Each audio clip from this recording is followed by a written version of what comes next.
Good morning. How are we doing today? Good to hear. We're continuing in our series here in the Gospel of John called Jesus Is. We're trying to look at simply that. Who is Jesus? Who do people in the Gospel account say that Jesus is?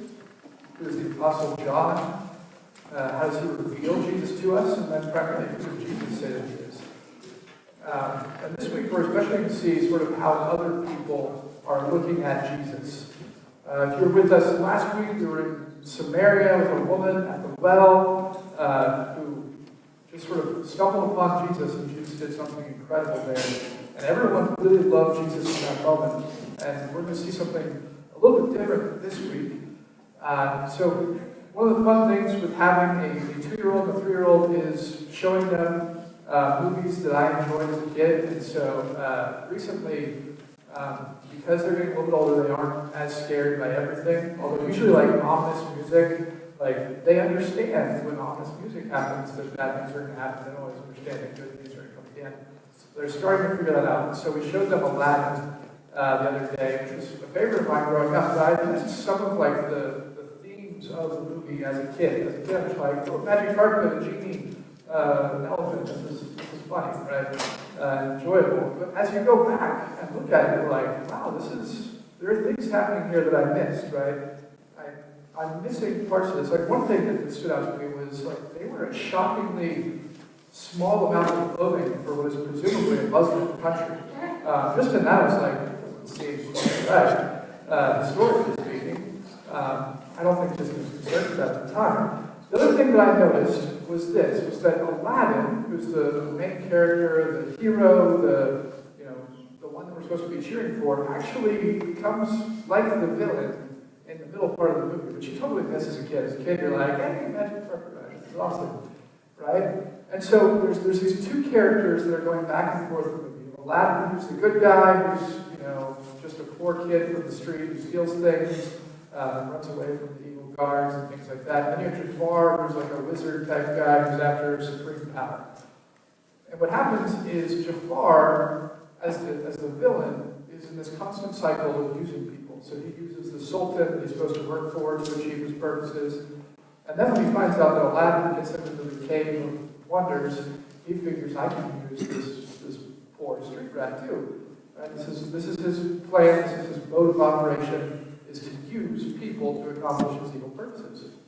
And so you immediately don't like Jafar. You're like, this guy's terrible. But what happens is, in the middle part of the movie, Aladdin actually becomes like Jafar. And everybody around him is just a tool to accomplish what he thinks is right. So suddenly the genie, he uses the genie to get what he wants, even though he's promised the genie something else. He uses his friend, the mood, to get what he wants instead of looking out for his friend. And so Aladdin starts to use people in the middle of the movie. Now, spoiler alert, if you missed it in the mid-90s, he comes around at the end and does the right thing. Okay? But in the middle, we're sort of stuck with this picture that what is evil and what villains do is they use people for their own power, for their own good. And the reason I bring that up is that's sort of the sin that Jesus is going to confront in us and in the people in the story today. That when we look at Jesus and we see all the great things that he can do, instead of trying to worship him or approach Jesus in awe and excitement and joy, we approach Jesus thinking, what can we get out of this? That's actually the premise of the entire prosperity gospel movement. So you have preachers and ministries and books written about prosperity comes if you follow Jesus. So if you follow Jesus, you'll be healthy and wealthy and everything good will happen to you. Which if you read like the parts of the New Testament after Jesus does like good stuff, like it's just like he dies, all the disciples die, like it doesn't even make sense what the prosperity gospel teachers are preaching. But what they're saying is, if you follow Jesus, then you will get all these things that you want. Which means you come to Jesus not for who Jesus is, but for what you can get out of him.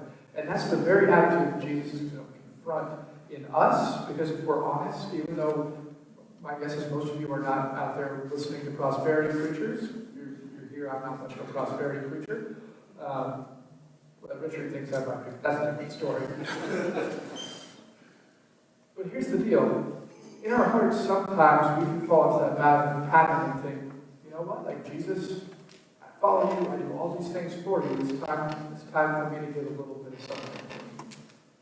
And when we fall into that pattern and our sinful nature takes over us and we start to look to Jesus in that way, we're replacing what should be most important, which is Jesus and who he is for our needs. And what Jesus is going to confront today in the people of Galilee is that the true faith in Jesus is taking Jesus at his word. True faith in Jesus is taking Jesus at his word. If you're taking notes, write that down.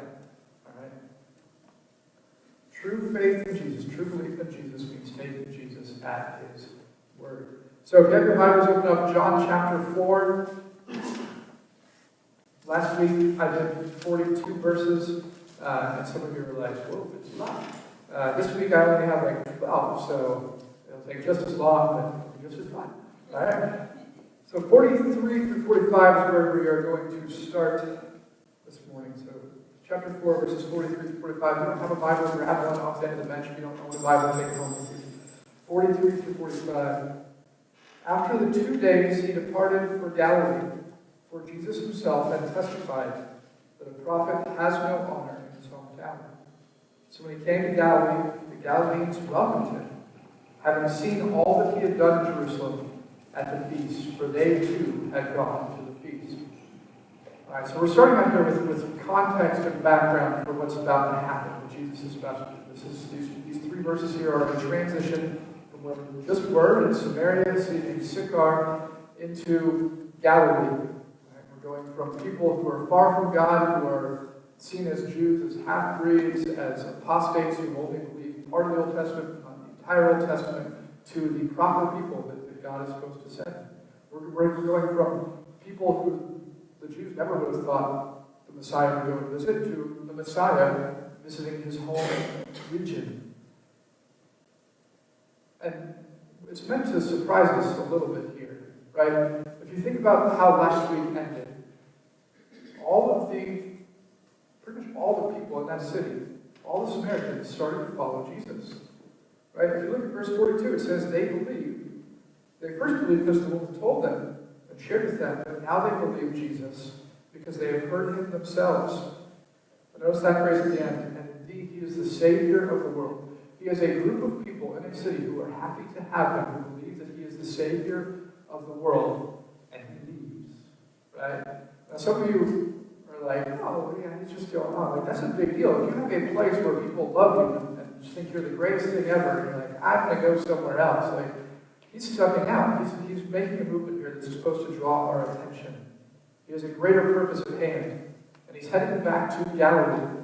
He's heading back to his home region, right? He's from Nazareth, which is a small town in the region of Galilee. It's close to Cana, where he performed his first miracle, which we're about to get to.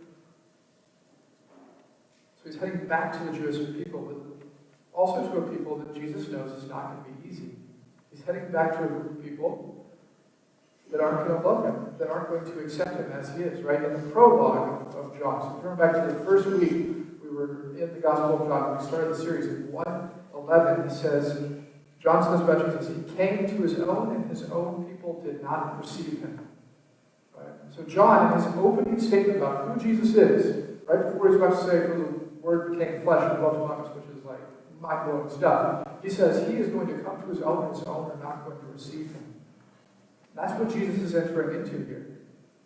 The initial reception might look like it's good, but when you see the heart of the reception, you'll understand why Jesus has a problem, because they are not taking him at his word. Verse 45, oftentimes we glance over words in English because we think that they are just connective words. You see the word so there in verse 45?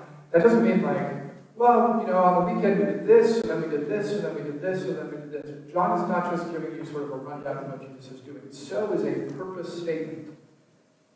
Right? So that's one person. So when he came to Galilee, right, the purpose, he's going to Galilee. You can see it in 44 too.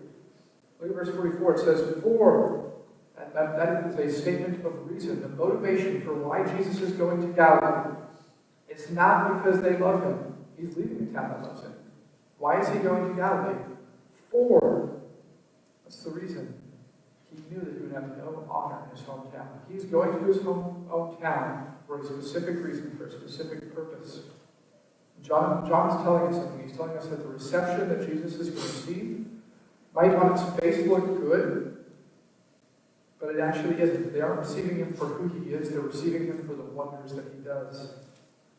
They're not receiving him as the Messiah, the Savior of the world, the Son of Man, that the Samaritan saw him as. They're receiving him as the wonder worker, the magician, the healer, who is now coming to town to do something cool. They're happy to have Jesus because he brings excitement, he brings celebrity, he brings healing. They want Jesus for what he brings and not who he is. They're not taking Jesus at his word. They simply want to be a part of the experience. So look at verse 46 here. So when he came to Cana in Galilee, where he had made the water wine, and at Capernaum there was an official whose son was ill. When this man heard that Jesus had come from Judea to Galilee, he went and asked him to come down and heal his son, for he was at the point of death. So Jesus said to him, "Unless you see signs and wonders, you will not believe." Just stop there. Let that sink in for a second. This is the word of Jesus. He says, unless you see signs and wonders, you will not believe. So Jesus has made it to Galilee. He is in Cana. That's where he did the miracle of water into wine. So his reputation is preceding him. They know that he can do miraculous and wonderful things. And it also says that these people, these Jews, had gone to the Passover feast. They were in Jerusalem when Jesus did signs and wonders. They had seen all that he had done. And this sets the stage for his second sign. And an official comes to Jesus. Now, official is kind of a generic term in the Greek. We don't know exactly what type of official this is. It could be someone of royal blood. It could be someone who's Roman. It could be someone who's Jewish. So it could be someone who serves Herod. It could be someone who serves Caesar. We don't know. John doesn't give us that much information. Mostly because he wants us to understand that true faith in Jesus is taking Jesus at his word. So it's not as much about who this person is as it is how this person believes in Jesus. So we don't know a lot about him, but we know he has some type of political power and political clout, and he has come to Cana to see Jesus. Now that's not a short trip. If you look in the back of your Bibles on the map, you'll notice that Capernaum and Cana, while in the same region, are not close, right? Like when people ask you where you're from, and you're like off on vacation, you'll say Phoenix. But from Phoenix to Maricopa is a decent distance, especially if you don't have a car. Or if you were traveling during rush hour and you didn't have a car. It's a long ways, right? So from Capernaum to Cana is 16.7 miles. This man would have either gotten on a horse or walked 16.7 miles to get to Jesus, to tell him, "My son is ill." He has plenty of motivation to come to Jesus. He's heard what Jesus can do. Jesus' reputation precedes him. He's a healer. He's a wonder worker. He's a sign maker. He can heal his son. So you understand the heart of this dad, right? Maybe it started with a cough, and he saw his son start to get sick. And it got harder to watch as he went from the joyful, playful kid to the kid who doesn't leave the bed. And then the fever started. And soon the kid wouldn't even eat. He wouldn't even get out of bed. You can understand the motivation that would take this high official, this nobleman, this official to go from Capernaum to Cana, because he wants healing for his son. We've seen this through some friends of ours. There was a period a couple of years ago, within 2 years, we had two family friends who lost children, a 6-year-old and a 7-year-old, to what's called DIPG. And it's just this vicious cancer tumor that locks onto the brain stem. And the kid goes from happy to seeing double vision to not being able to walk, not being able to swallow, not being able to breathe, and they die. It takes about 6 months, and it's vicious. And you see these parents struggling. You understand why this man will walk 16.7 miles. Because even to this day, my friends who have gone through this are trying to work to find cures for DIPG because of how vicious it was to see a child go through that. And they believe that God has given them this as an opportunity to work common grace for the good of families, that they can share their journey, they can share their faith, but also that there can be healing to come because of it. Right? They know how hard it is to watch a child die.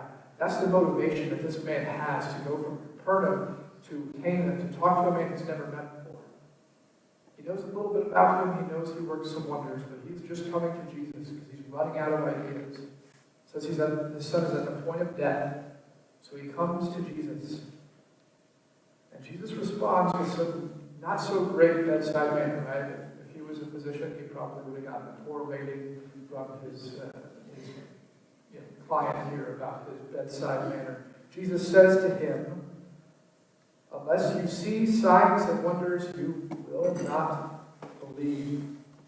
It's kind of right, we like to think about Jesus in like this, oh, he's such a sweet, wonderful guy, right? He's the happy Jesus that says, let the kids come to me. And here, Jesus, just as soon as he comes, it's like, unless you see signs and wonders, you're not going to believe. Now, once again, because we're reading in English, we miss a bigger point to what Jesus is trying to do here, because the you in this verse does not mean you singular talking to the official. Right? In English, you can be single or plural, right? So I can say, like when I got here, I said, how are you? And you all answered me, right? I was talking in the plural, how are you? But it's the same word, you for plural, you for singular. Now, if you're in the South, they have a proper term that delineates between singular and plural. You guys know what it is? There it is, right? Like, it's just an easier way. We know if you're talking to you, if we're talking to y'all. It's real easy. And because this is an English translation of a Greek word, we miss that Jesus is saying, y'all. That sounds really weird, huh?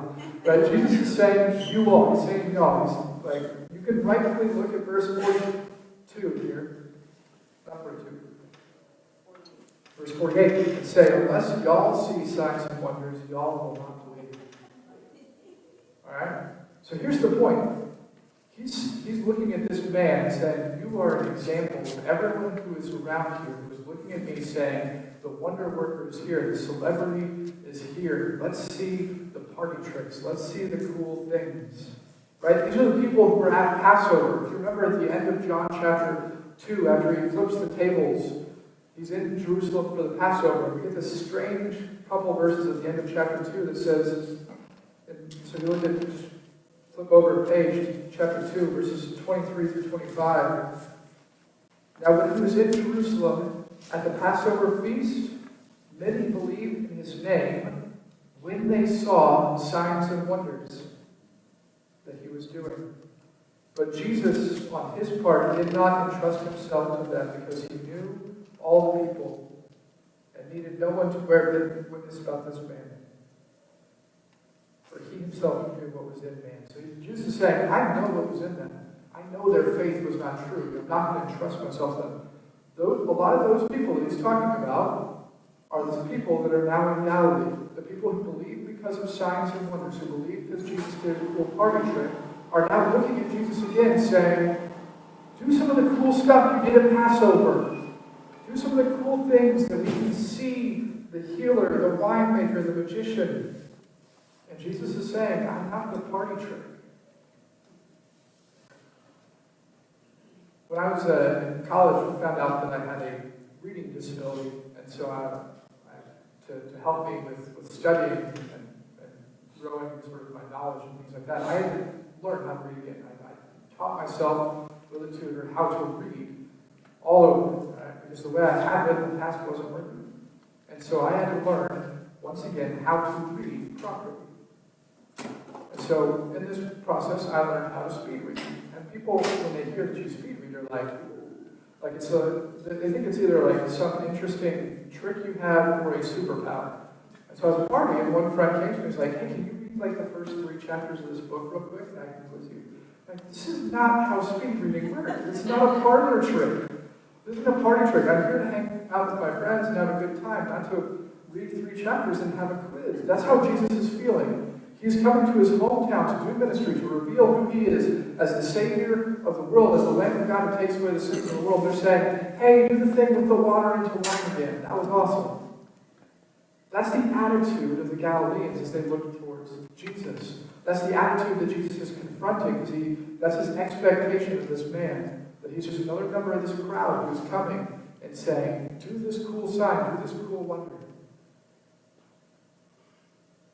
Jesus doesn't want excitement for his miracles. Jesus wants true faith that takes Jesus at his word. Jesus is jealous for people to think of him rightly. God is jealous that we would worship him rightly and that we would glorify him and not some of the things that he does. Right? The signs that from the prologue, John says that the signs that Jesus does are meant to reveal the glory of God.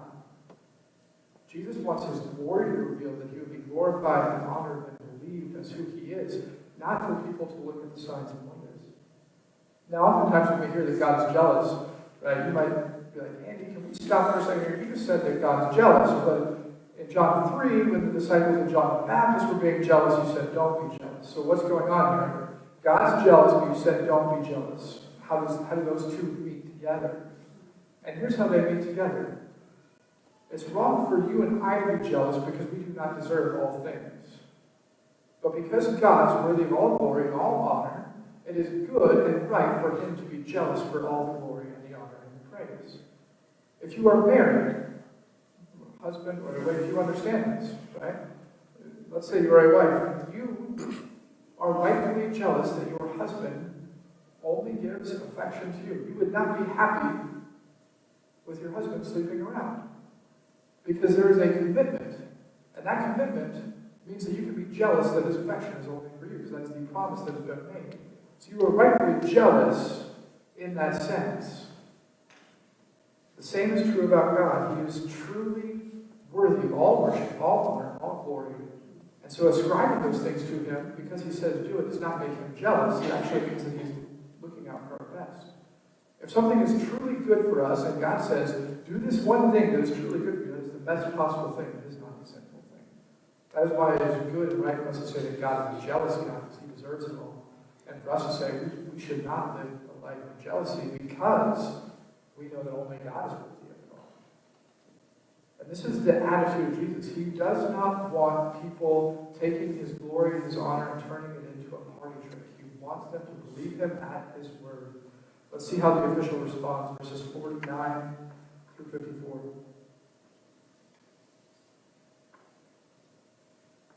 The official said to him, "Sir, come down before my child dies." Jesus said to him, "Go, your son will live." The man believed the word that Jesus spoke to him and went on his way.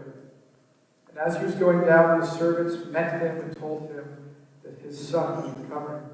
So he asked them that hour when he began to get better. And they said, "Yesterday at the 7th hour, the fever left him."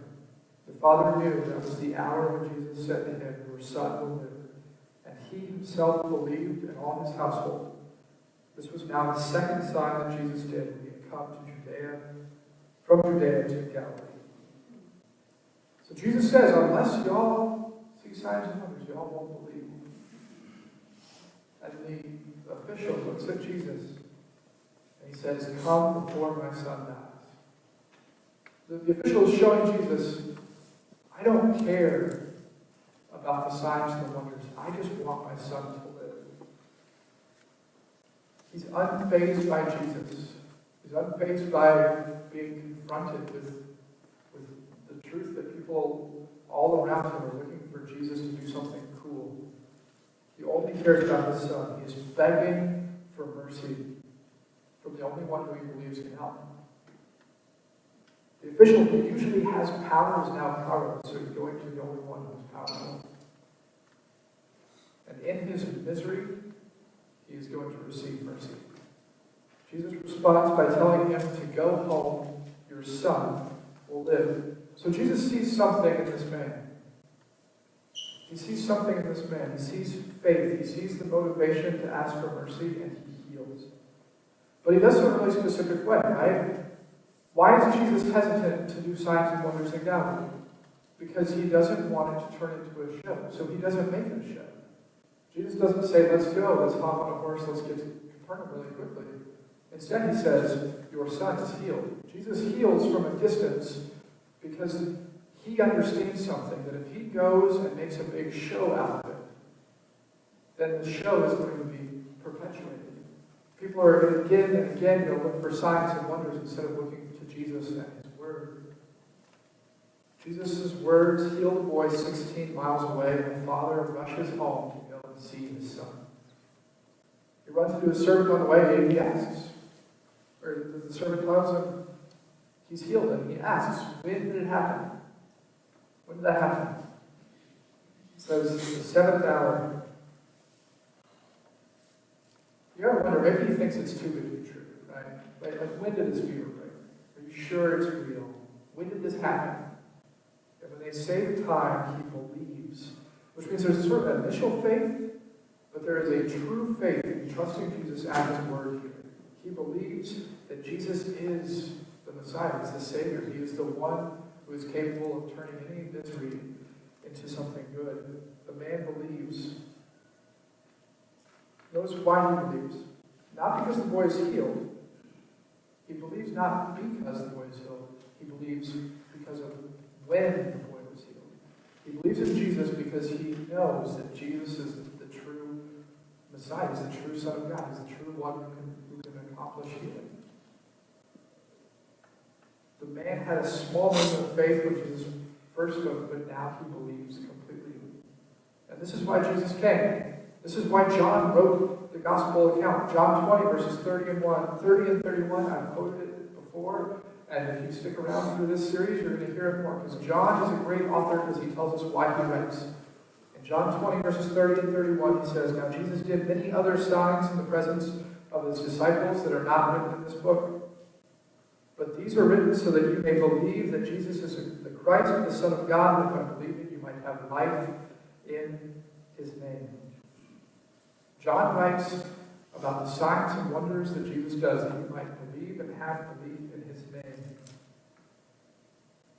The people in Galilee that were in Jerusalem for the Passover, the people who heard about the water into wine, they like the signs and wonders because it brings acceptance. They like the signs and wonders because it makes Jesus a celebrity.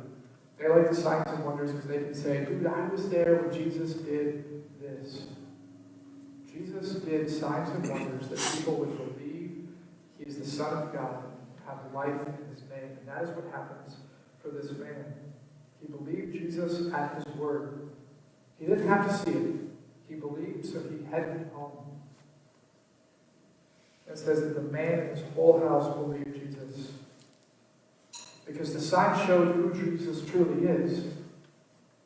His house didn't go, man, Jesus is really cool. We need to have him over and see what else he can do.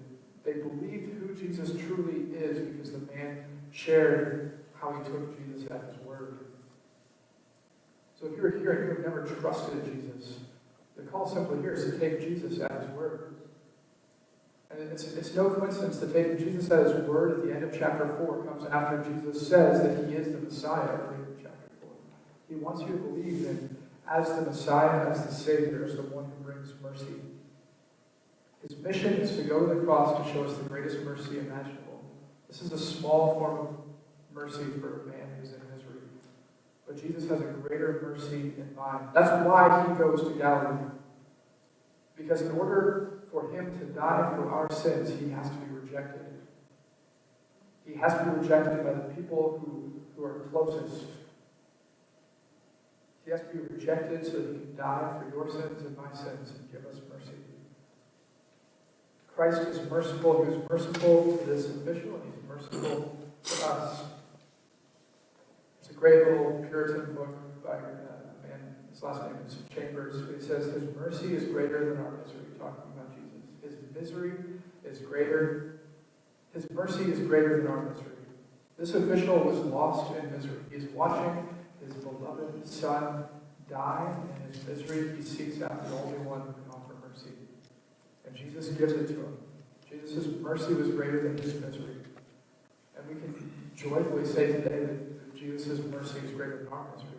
We can talk about it in the supreme sense that our greatest misery is the sin that separates us from God. And that Jesus Christ willingly, right, for this reason, he entered Galilee, because it would lead him down the path to the cross that he would give true mercy, ultimate mercy, that all of us living in the misery of sin can follow him and be saved through him. But he also offers mercy in your life right now. You might come today here in misery because a loved one is sick. His mercy is greater than your misery. You might pretend like everything is okay, But when you're honest, when you take a second, everything in life is going a little bit crazy right now. And his mercy is greater than my misery. Maybe your kids aren't listening, or all of the things that you're trying to fix are failing. God's mercy is greater than your misery. Jesus' mercy is greater than our misery. It's the greatest mercy we'll ever know. And so we are meant to turn to him again and again and to trust in his word. That's how this man believes. Not in the signs and the wonders. The mercy didn't come in the signs and the wonders. The mercy came in believing Jesus and taking Jesus at his word. So if you're wondering, how can I receive mercy in my misery? It's to look to Jesus in his word. Look as to who he says he is. Look at Jesus and follow his words. Later on in the Gospel of John, we'll start talking about abiding, about remaining connected to him, about dwelling with him day in and day out. He says, to abide in me is following my words. So abide in his word, dig into it, search it. You will find mercy that is greater than you can possibly imagine. And also trust in Jesus, not as the celebrity, not as the wonder worker, not as the person who can do great, amazing things, but as the Savior of the world. Right? The Samaritans, the people who are far from God, are an example for us of people who truly trusted Jesus. Jesus didn't do signs and wonders in Samaria. All he did was tell of a sinful woman about her sin, and the entire community came to believe in him. Not because of signs and wonders, but because of who he is. So trust in Jesus because of who he is, that he is the Savior of the world, the Messiah, the Son of God, the Lamb of God who takes away the sins of the world. That was his previous time in Galilee, in the Gospel of John. That John the Baptist said, behold, the Lamb of God who takes away the sins of the world. That was the last time we saw Jesus in Galilee in the book of John. And in Canaan, he's saying, I'm the great bridegroom. I'm beginning something new here. We must look at Jesus and trust in him as he is. Savior, Messiah, not for what we can get from him. And lastly, share the mercy of God.